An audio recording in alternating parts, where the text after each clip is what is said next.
Welcome to Fred Knott. My name's Rob. My name's Colton, and welcome to the Meet Your Maker series. Man, it's been a while since we've done a Meet Your Maker series, hasn't it? Yep, it has. Hey guys, thanks so much for joining the channel. We have somebody special on here for you today from Soleil Custom Guitars. Yep. Yeah. So I've mispronounced it since day one. So. Oh, I definitely did too. We actually had one of our viewers from up north correct us on it and tell us the correct way to pronounce it, which is great. Yeah. Because we're just looking at stuff on paper, you know. So listen, guys, thanks for stopping in the channel. We've got a Meet Your Maker series today. If you don't know anything about this series, what we do is we try to get you a few minutes on camera with some of these custom guitar builders, some of these high-end luthiers that we pick these guitars up from. Just to get you a chance to meet the person and kind of see who they are. Because we know when we started this, even before the channel, we're going online, we're looking at pictures online, we're talking to somebody online via email, and we're sending them a ton of money to build a guitar, and we don't have a clue who we're sending the money to. Right. And really don't know what we're going to get back, you know? So we started this series so you guys can meet these luthiers. Now we've already done Reichart, and he's an American luthier, and today we're with Jesse, and he's an American luthier. So Jesse, introduce yourself, tell everybody about your company, and tell us how your day's going. Well, my day's going great so far. So I'm Jesse with Soleil Custom Guitars. Started back in 2021. And been tinkering with guitars for a really long time, but started to do it professionally kind of, after the whole pandemic thing kind of started. So Right. it was one of those things where it was never could find a guitar I really liked, and always kind of messed around with things. I've been a huge technology nerd and a huge guitar player for a long period of time, and I thought, well, just why not? No one's stopping me. So, Well, speaking of that, we've got a few questions we'd like to go through. They're kind of standard, but we kind of try to get these questions done for all the luthiers. We think this is kind of maybe, pretty good for what our viewers are looking for. So, Colton? Yeah. So, fresh out of the gate, when did you start playing guitar? I actually started playing bass guitar when I was 16, so about 20 years ago. I was listening to Metallica basically. Yes. We Since all were. yeah, since about 7 years old. My older brother kind of really got me into that. He had a cover band, and I wish I could remember the name of it, but they did mostly Metallica covers, and they had a bassist who I swear could have been Cliff's twin. So Right.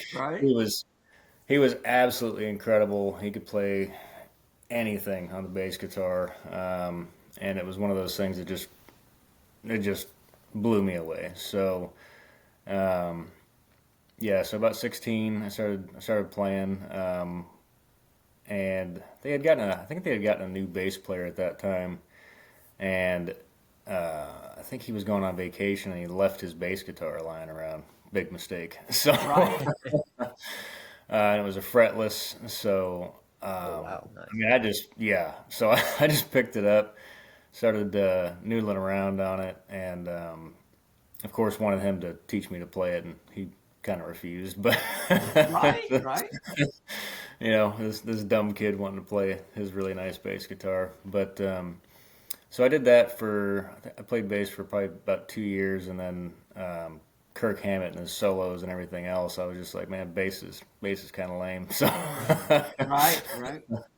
no offense, bass guitar players, but I really wanted to play those solos and the rhythm guitar from James and everything else. Yeah. And from then on, I was hooked. I was a metalhead. So, Oh yeah. I remember those days. We were strung out too, man. We yeah. were heavily into Metallica and all things around Metallica for sure. Yep. Yeah, and the Black Album, Ride the Lightning, all that, it really hooked me. So I think a couple of years later, my dad had bought me like a really cheap I think it was a ESP M series, just a six string. I cut my teeth on that one, and Cool. until that won't play anymore. So, Cool. Well, yeah. good. Now, I think you mentioned it already, but remind us again, when did you start making guitars? Professionally in 2021. 2021. But for the past, 6 or 7 years at least, I've been doing just minor repairs, fret work, and a lot of wiring and pickups and modifications and things like that. So, it really started with the tinkering side of things, because that's just in my nature. I'm just one of those kind of people. But after a while, it was like, okay, well, if I'm going to constantly be fixing guitars the way they should play or should sound, at least in my head, it only made sense to make them myself, because it was just always kind of a letdown when you pay a premium for a guitar and then you get it in your hands and you're like, it looks nice. Yeah, I've had that. I've had that scenario many a times, and I believe we talked a little bit yesterday, and I told you that when I changed radically about 10 years ago, I'm not mad at anybody, but I just swore off paying all that money for the big brands, because a lot of the times it's amazing in the store, it's amazing while you're waiting on it, and you get it, and it's good. But it just the thrill kind of goes away pretty quick. Yeah.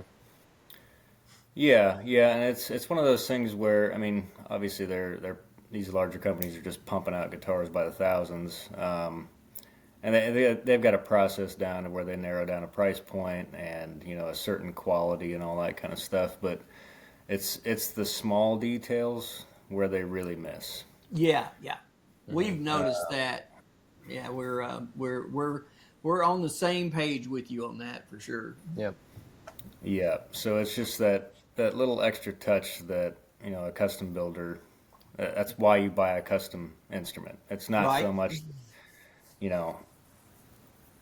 the looks and the feel and all that kind of stuff. That's all kind of subjective. But realistically, you get a guitar with bad frets that you pay, I don't know, $2,500, $3,500 for, and then it's like you got to take it to a luthier to make the frets, Yeah.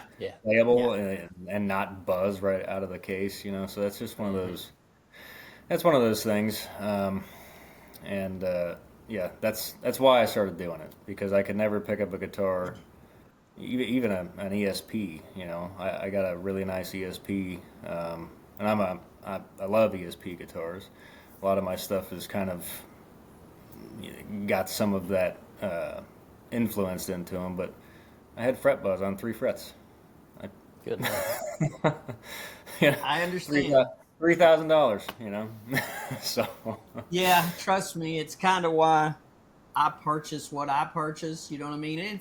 It's probably another reason why we do the entry level side, because even though people aren't spending a ton of money per se, if you're looking at the big picture, it could be a world of money to them. So that purchase to us is really important. Yeah. And you can't just, if you've only got a certain amount of money, you can't just keep throwing that away and keep getting bad. You know what I mean? So we try to find the ones for the money that actually play pretty good. You know what I mean? That we think, in the big picture will kind of last you and, kind of give you a semblance of getting what you pay for. You know what I mean?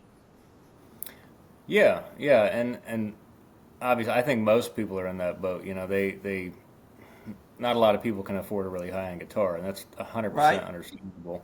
And it's I played on fairly inexpensive guitars for most of my life. So, I know. And it was just because I couldn't afford to spend that kind of money, for the first couple of years, but. It kind of gets you to the point where you're like, okay, well, then you can start stepping up to the next instrument. Realistically, it's all about helping you get the guitar out of the way so that you can play what you want to play. Yep. So we're going to, Colton's got a few more questions. We do want to go over real quick, like when those are done, we want to go over the guitar we got from you, which we absolutely love.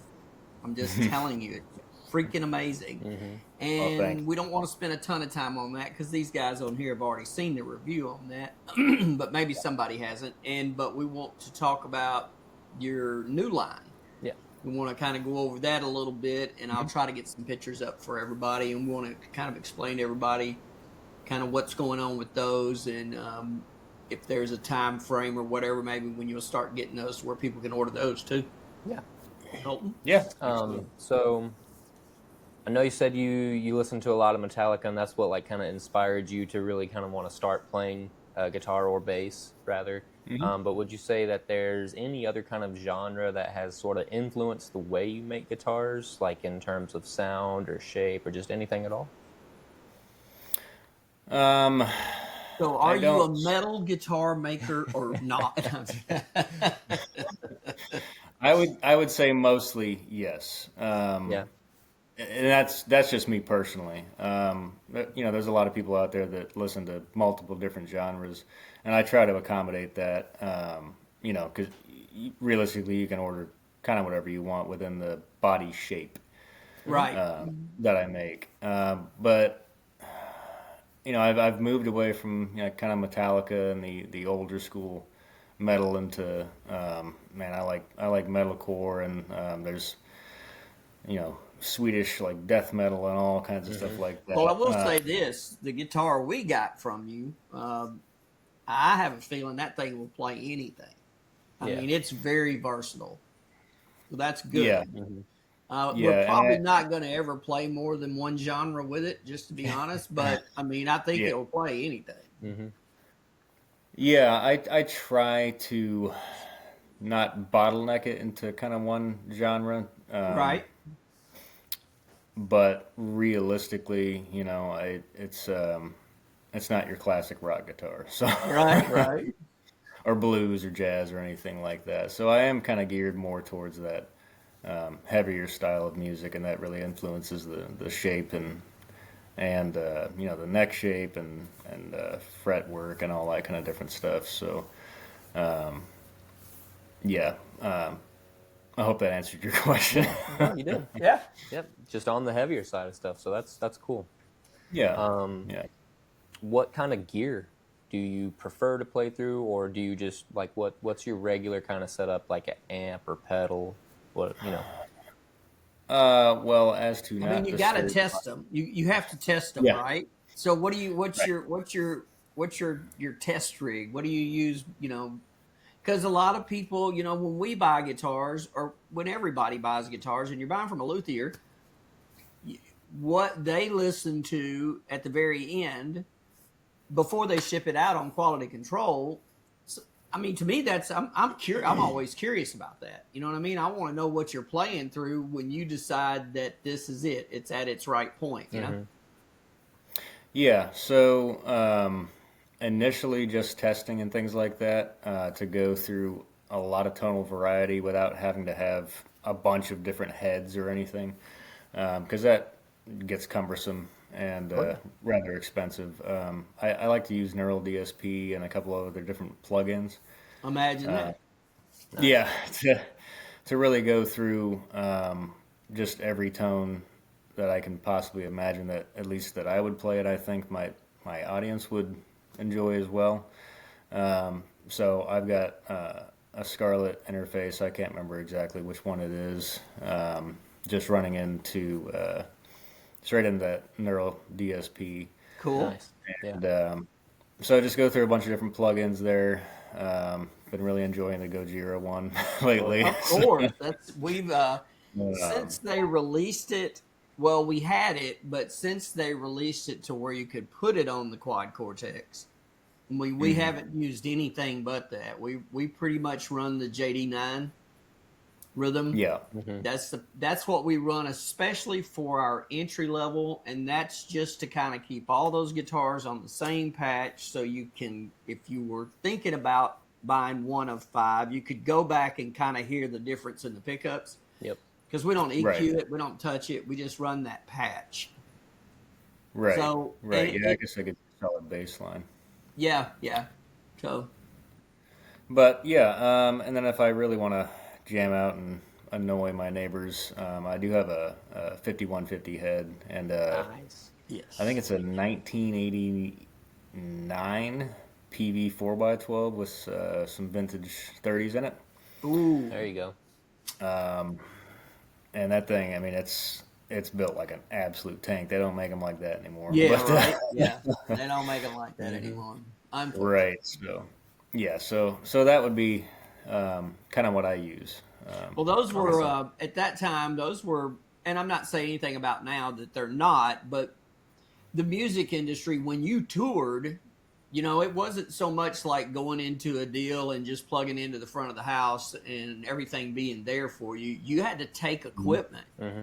because I Oh have yeah, broke my back for years hauling equipment. So, this and you stuff's had to, heavy. yeah, you had to have good equipment, and there was a lot of that stuff. I own some of that stuff about that time frame, man. That stuff was built like a stinking tank. Yep.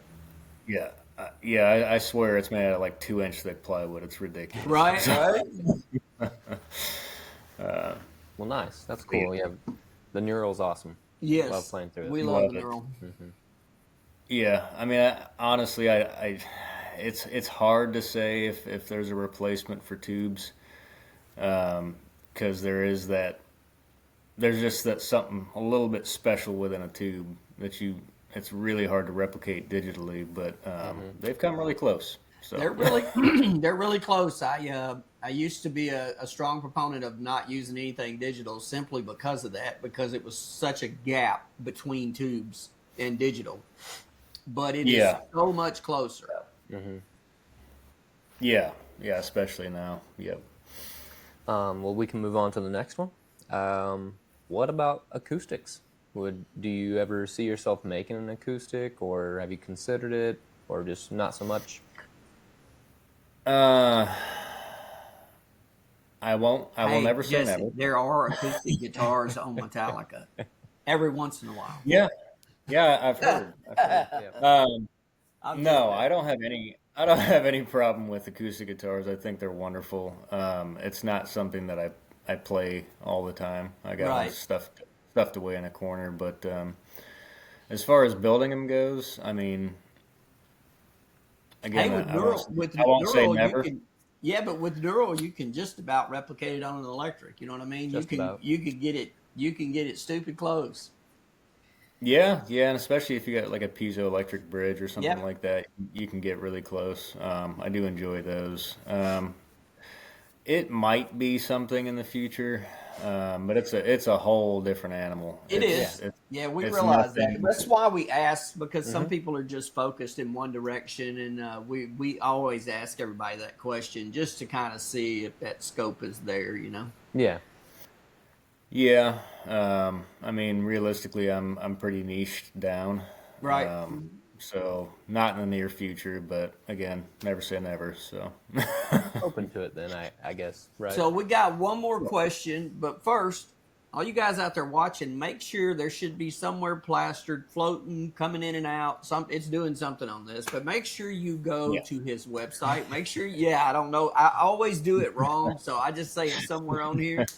Make yeah, sure you go to his website and check out what he's doing. We go ahead and do this last question because I'm anxious to ask about the new stuff. Okay. So last question, where do you see, or where would you like to see yourself or your company, in 5 years or so? Well, I definitely want to keep it small, and the reason for that is, you know, a quality control, just being able to. I'm not going to say I'm a control freak, but You kind of everything that have goes to out. be Yeah. if your name's on the guitar. Yeah.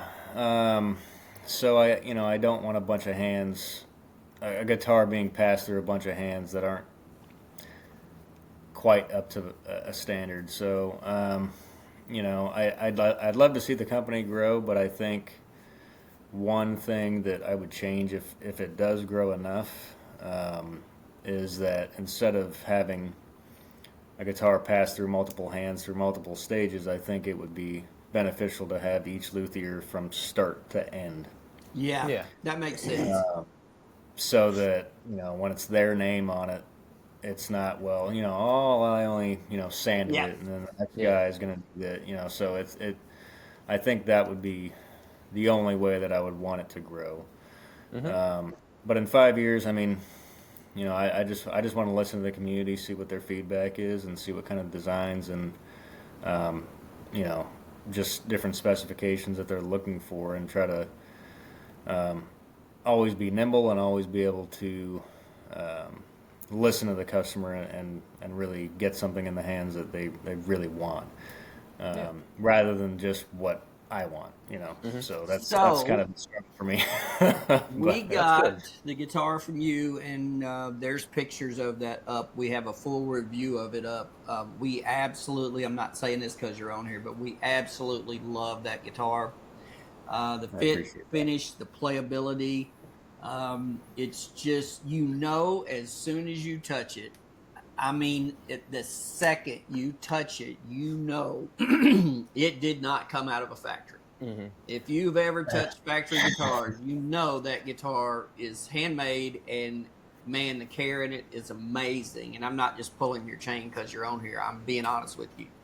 But No, appreciate that. I am really curious, and I have a ulterior motive. I'm really curious about you to tell everybody about the new guitars. Oh yeah, the dark matter. Yeah, and I don't want to let the cat out of the bag, but I don't own a headless. And I have been Well, that close 20 times to buying a headless, and I'm like, do I really want that company to be the one that sells me the only headless that I have? You know what I mean? I need to be picky on which company I buy a headless from. And when you sent me those yeah. rough drafts a while back, I was like, man, that might be it. That They might look be pretty it. cool. Yeah, so I've always liked headless guitars. The problem is that the market seems to be going towards copycatting a bit. There's a large company out there with a name starts with an S. Imagine that. And I'm not trying to make them look bad or anything, but a lot of other companies tend to try to replicate it as much as possible because it's gained so much popularity over the years. So the dark matter was kind of it's a variation of it, but it's quite different. So I wanted it to be more of an S style guitar, but with a little bit of subtle differences, being that the lower horn doesn't actually curve inward, it curves outwards. Right. Because the headless, you don't have a lot of weight on the headstock, so they tend to be body heavy. And just the way that particular body shape was going to sit, because I did try it the other way, it tended to kind of slide down on my leg and not, kind of stay a little bit more balanced. So having that lower horn curve the opposite direction kind of holds it onto your leg. And then the neck shape, I'm sure you guys know my neck shape is a little bit different. Hey, I like your neck shape. Yeah. And I wanted to keep that neck shape on the dark matter as well. So it is that modern. You can call it C to D or D to C, depending on which way Right. orient the neck. But it does, especially on the 7-string, it gives your thumb a little bit more placement to kind of shred up and down there. And then a lot of guitar companies will have the they'll have their pickups kind of just off the shelf. Yeah. And I wanted to have the pickup just like a traditional guitar, where the strings are passing over it, past the bridge at the same point, because I think you get the most bite out of the pickup that way. So I actually have bare knuckle custom make the pickup to a different to the exact angle of the bridge. Nice. So there's a lot of subtle customizations on that guitar, and I use all hip shot on it. Yes. I don't really want We're to big stay hip. away from it. We're hip shot fanboys. So I guess if you Yeah, can, and so am I. because I have nothing against Goto. I like Goto stuff, and I don't if a guitar is gonna. I mean, if Goto's the option, it's the option. But I am a hip shot person. Yeah. Yeah, and I've partnered with Hipshot, so I'm not per se a brand loyalist or anything like that, but they've proven themselves time and time Yeah, again, and they make a they're good solid. product, man. Yeah. They're very, very Well, solid. Well, listen. Make sure if you're out there, whether it's your first time on the channel, you've been here 1,000 times, regardless, make sure you go and check out Jesse's website. It should be floating around, bouncing around, flashing at you. It's doing something on there right now. So make sure you go over there and check out his stuff. Make sure you look at those new ones, those dark matter, and we're really interested in seeing those when you get those prepared and ready. We would love to demo / buy / steal / covet, whatever you want to call it. Yeah, We're sneak really into interested you. in. Hey, and listen, I'm not putting you under any pressure, but I've literally 3 or 4 times in the last 2 weeks I have took my finger off the buy now on headlesses because I'm just kind of waiting. I want to Yeah. see those. So Yeah, yeah, and I'm working on producing them. So I know you are. and then and for anybody interested, I do have a more traditional shape. This would be the Orion. Oh, nice. That's really nice. And I almost bought that Yeah, that when looks we great. bought that one from you. The reason I didn't, and I think I told you when we were discussing it, is I didn't want the tremolo. I didn't want any style Yep. of tremolo. So that's Yeah, a gorgeous guitar. I like the neck joint on the back. That's real Yeah, he slick. does really good neck joints. Yeah, that's like it almost looks like bolt on, but Yep. it's not. It's real cool. Yeah, yeah, you got a lot of access there, and this one doesn't pull back, so it can be fixed. Right. Yeah, but at that time, I saw the color on the one I bought, and I was like, yeah, that's it. That's it. Yeah, That one looks cool. yeah, and I'm the kind of guy that I don't paint guitars. Right. It's either going to be natural or it's going to be some kind of wild color. Right. So I like Well, that listen, kind of thing. man, we are deeply appreciative of you getting on here with us, and we're going to get this video out to all of our viewers, and hopefully some people are going to get on there and see that just because you go to a website. Now, guys, we can't go interview every luthier. That's not going to happen. But we're just trying to show you, because a lot of times we FaceTime type stuff with these people to discuss how we're building guitars and how they're building our guitar. So we just figured we'd bring that to you guys so you could see it. Yeah. Listen, man, we are deeply appreciative of you taking your time out of your busy schedule to come on here and hang out with us. And Absolutely. we look forward to getting our eyes, something on those dark matters. And we can't wait.